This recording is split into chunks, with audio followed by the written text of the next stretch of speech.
कौम समूद की खुफिया मजलिसों में अब बातें इशारों से निकलकर खले फैसलों तक आ चुकी थीं। सरदारों ने तय कर लिया था कि अल्लाह की इस निशानी को ख़त्म किए बग़ैर उनकी बालादस्ती कायम नहीं रह सकती। इन्होंने अपने अंदर से एक बदबख्त शख्स को मुंतखब किया जो दिल का सख्त, ताकतवर और गुनाह से न डरने वाला था। कुरान करीम में इसका जिक्र अश्की के लफ्ज़ से किया गया है, यानी सबसे ज़्यादा बदकिस्मत। ये शख्स सरदारों के बहकाने में आकर तैयार हो गया। इसे माल, इज्जत और सरदारी के ख्वाब दिखाए गए। कुछ लोगों ने दिल में नापसंदीदगी के बावजूद खामोशी इख्तियार की और यही खामोशी इस जुर्म में बिलवासिता शमूलियत बन गई। हज़रत सालेह अलैहिस्सलाम को जब इस मंसूबे की भनक पड़ी तो आपने आखिरी बार पूरी कौम को जमा करके सख्त तंबीह की। आपने फरमाया कि ऐ मेरी कौम, अल्लाह से डरो, इस औनटनी को कोई नुकसान ना पहुंचाना, ये अल्लाह की निशानी है। अगर तुमने इसके साथ जुल्म किया तो तुम पर ऐसा अजाब आएगा जिसे तुम रोक ना सकोगे। मगर उनके दिल महर हो चुके थे। इन्होंने तंज़िया अंदाज में कहा कि ऐ सालेह, अगर तुम सच्चे हो तो अजाब ले आओ। आखिर वो मनहूस दिन आ गया।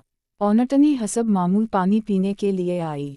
उसी वक्त वो बदबख्त आगे बढ़ा और पूरी ताकत से उसकी टांगों पर वार किया। औनटनी तरफ उठी, इसकी दर्द भरी आवाज़ वादी में गूंज उठी। कुछ ही लम्हों में वो ज़मीन पर गिर गई। यूं अल्लाह की निशानी को सरेआम कत्ल कर दिया गया। औनटनी के कत्ल के बाद कौम में अजीब सा सुकूत छा गया।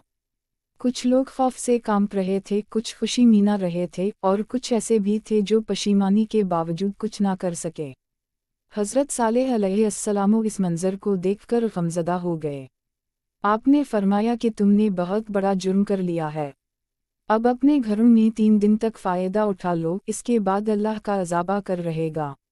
ये वादा झूठा नहीं। कौम समूद ने इस ऐलान का भी मजाक उड़ाया। वो कहते थे कि देखें 3 दिन कैसे गुजरते हैं, मगर अल्लाह का वादा अटल था। पहले दिन उनके चेहरों पर जरदी छा गई, दूसरे दिन सुर्खी और तीसरे दिन सियाही नमूदार हो गई। ये अजाब की वाज़ेह निशानियाँ थीं, मगर फिर भी गुरूर ने इन्हें तौबा की तौफीक ना दी। हज़रत सालेह अलैहिस्सलाम और वो मुट्ठी भर लोग जो ईमान ला चुके थे, अल्लाह के हुक्म से बस्ती छोड़ चुके थे। पीछे रह गई थी एक सरकश कौम जो अपने अंजाम की तरफ तेज़ी से बढ़ रही थी। आसमान पर बादल मंडला रहे थे, ज़मीन साकत थी और हर तरफ एक खौफनाक खामोशी छाई हुई थी। हज़रत सालेह अलैहिस्सलाम ने जो कौम को औनटनी के कत्ल के बाद 3 दिन की मोहलत की खबर दी तो ये कोई आम बात ना थी, बल्कि ये अल्लाह की तरफ से आखिरी वार्निंग थी। मगर कौम समूद गुरूर और सरकशी में इस हद तक डूब चुकी थी कि इन्होंने इस ऐलान को भी मजाक समझा। वो आपस में कहते कि देखिए सालेह का अजाब कहाँ है, हमें तो कुछ नज़र नहीं आ रहा। पहला दिन आया तो उनके चेहरों पर जरदी छा गई। लोग हैरान हुए, मगर फिर भी इन्होंने उसे आम बीमारी या मौसम का असर करार देकर नज़रअंदाज कर दिया। दूसरे दिन उनके चेहरे सुर्ख हो गए। खौफ की लहर दौड़ गई, मगर जिद फिर भी गालिब रही। तीसरे दिन उनके चेहरे सियाह पड़ गए।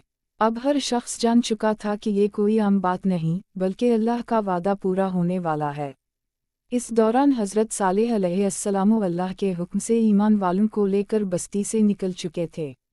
वो जानते थे कि अल्लाह का अजाब जब आता है तो जालिमों को मोहलत नहीं देता, मगर अपने नेक बंदों को बचा लेता है। ईमान वाले दिलों में खौफ और आंखों में आंसू लिए पीछे मुड़कर इस सरजमीन को देख रहे थे जो कभी आबाद और ताकत की अलामत थी। तीसरे दिन की रात मुकम्मल हुई तो सुबह के वक्त आसमान से एक हौलनाक चीख सुनाई दी। ये ऐसी ज़बरदस्त आवाज़ थी जिसने दिलों को चीर कर रख दिया। उसी लम्हे ज़मीन शदीद लरज़ने लगी। पहाड़ जिन पर कौम को नाज था कांप उठे। मजबूत घरों की छतें गिरने लगीं और देखते ही देखते पूरी बस्ती तबाही में बदल गई। कौम समूद के लोग अपने घरों में अंधे मुंह पड़े रह गए। ना कोई भाग सका, ना कोई पनाह ढूंढ सका। वही ताकत, वही शान वाओ शौकत, वही पहाड़ों के घर, सब कुछ एक लम्हे में मिट्टी का ढेर बन गया। ये अल्लाह का अजाब था जो सिर्फ जालिमों पर आया और किसी बेगुनाह को नुकसान ना पहुंचा। हज़रत सालेह अलैहिस्सलाम बाद में इस वीरान बस्ती के करीब से गुजरे तो फरमाया कि ऐ मेरी कौम, मैंने तुम तक अपने रब का पैगाम पहुंचा दिया था, मैंने तुम्हें नसीहत की थी, मगर तुम नसीहत करने वालों को पसंद नहीं करते थे। ये अल्फाज सिर्फ कौम समूद के लिए नहीं थे बल्कि क़यामत तक आने वाले इंसानों के लिए एक पैगाम थे। یہ واقعہ ہمیں سکھاتا ہے کہ اللہ کی نشانیوں کا انکار، نبیوں کی نافرمانی اور غرور انسان کو تباہی کی طرف لے جاتا ہے، جبکہ ایمان عاجزی اور اطاعت میں ہی نجات ہے۔ قوم سمود کا انجام آج بھی قرآن میں محفوظ ہے تاکہ ہر دور کا انسان عبرت حاصل کرے۔